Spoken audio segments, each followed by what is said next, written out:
i.e., what is this trauma that changed your life?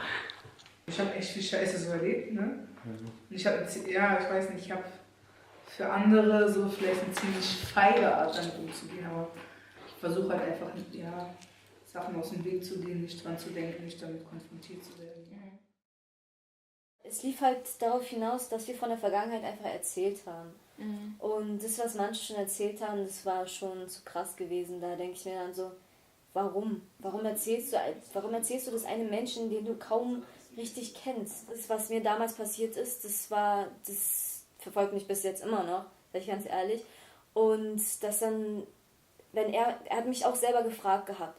Ich meinte dann so, ich möchte das nicht sagen. Weil das hat auch einfach was mit Vertrauen zu tun. Es war schon zu hart gewesen. Ich meine, ich persönlich, sage ich jetzt ganz ehrlich, ich kam von der Trauerfeier und ich wollte mich da ablenken und deswegen bin ich gekommen. Und danach wollte er wissen, was wir mit Trauma definieren. Und danach fängt dann jeder an, über die Vergangenheit zu erzählen, was sie damals erlebt haben.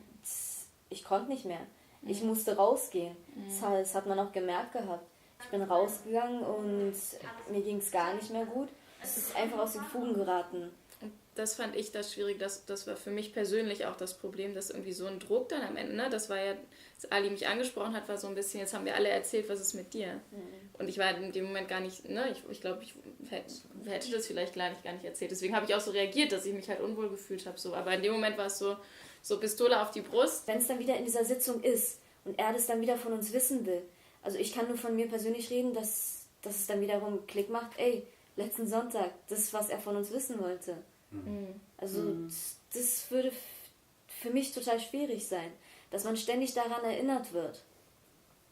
Was ich glaube, was aber auch hilft und was jetzt so ein bisschen der Plan ist weg von dem ganzen Reden zu kommen, sondern mehr zu dem zu kommen, was wir irgendwie alle gut können, und das ist so die physischen Sachen, ne? Mehr Bewegung, Bilder, ne? Das ist eine andere Art von Kommunikation.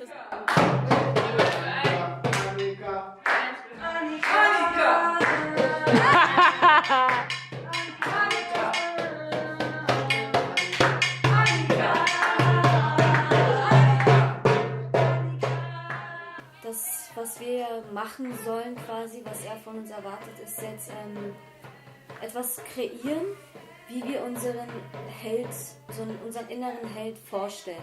Du bist total müde, draußen ist es kalt, dein Bett ist so kuschelig warm und ich hab echt manchmal gar keine Lust aufzustehen.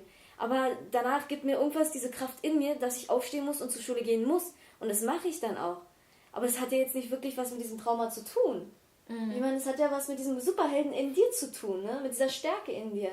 Dass du sagst, okay, ey, aufstehen, Schule. Weil Schule ist wichtig für deine Zukunft. Sowas auch. Das finde ich spannend.